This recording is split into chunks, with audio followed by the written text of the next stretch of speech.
Lakh lakh অন্তর্দয় ration card বাতিল হচ্ছে, খাদ্য দপ্তরের কড়া নির্দেশ।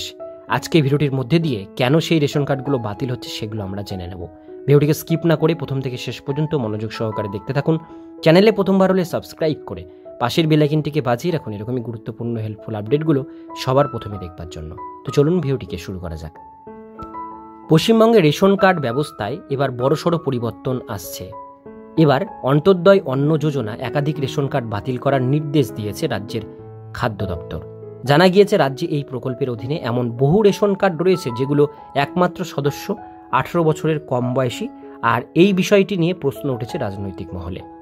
কি নির্দেশ জারি করেছে খাদ্য দপ্তর? সম্প্রতি খাদ্য দপ্তরের তরফ থেকে একটি নির্দেশিকায় জানানো হয়েছে যে সমস্ত কার্ডে একমাত্র সদস্য 18 বছরের কম বয়সী সে সকল যাচাই করা হবে। আর বাস্তব পরিস্থিতিতে এরকম অপ্রাপ্ত বয়স্কদের একা বসবাসের সম্ভাবনা খুবই কম। তাই এই ধরনের কার্ডগুলিকে খতিয়ে দেখে দুটি পথের দিকে এগোতে বলা হয়েছে।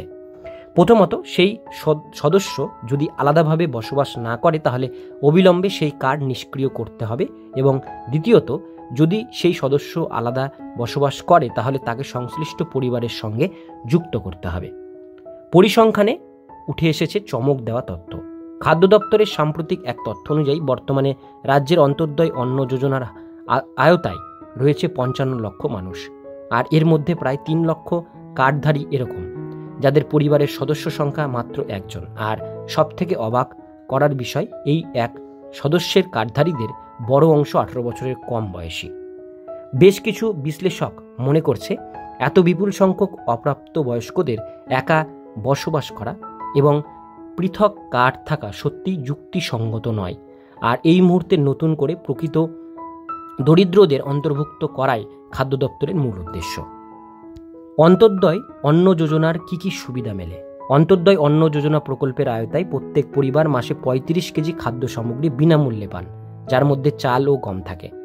এছাড়া এই প্রকল্পের আওতায় প্রত্যেকটি এবং স্পেশাল প্রায়োরিটি শ্রেণীর মানুষ প্রতি মাসে মাথাপিছু 5 কেজি করে খাদ্যশস্য পান। মূলত দরিদ্র পরিবারগুলিকে এই প্রকল্পের আওতায় আনা সরকারের মূল উদ্দেশ্য। ভবিষ্যতে কি হতে পারে? সরকারের এই উদ্যোগের ফলে এখন বহু ফাঁকি দেওয়া কার্ড বাতিল হয়ে যেতে পারে। একই সঙ্গে প্রকৃত দরিদ্র পরিবার যারা এতদিন এই প্রকল্পের বাইরে ছিলেন তারাও এই প্রকল্পের আওতায় আসতে পারেন। সূত্র বলছে ইতিমধ্যেই রাজ্য জুড়ে 13,186টি এক সদস্যের অন্তর্দয় অন্ন যোজনা পরিবার চিহ্নিত হয়েছে, আর এই তালিকায় শুরু হবে যাচাই প্রক্রিয়া।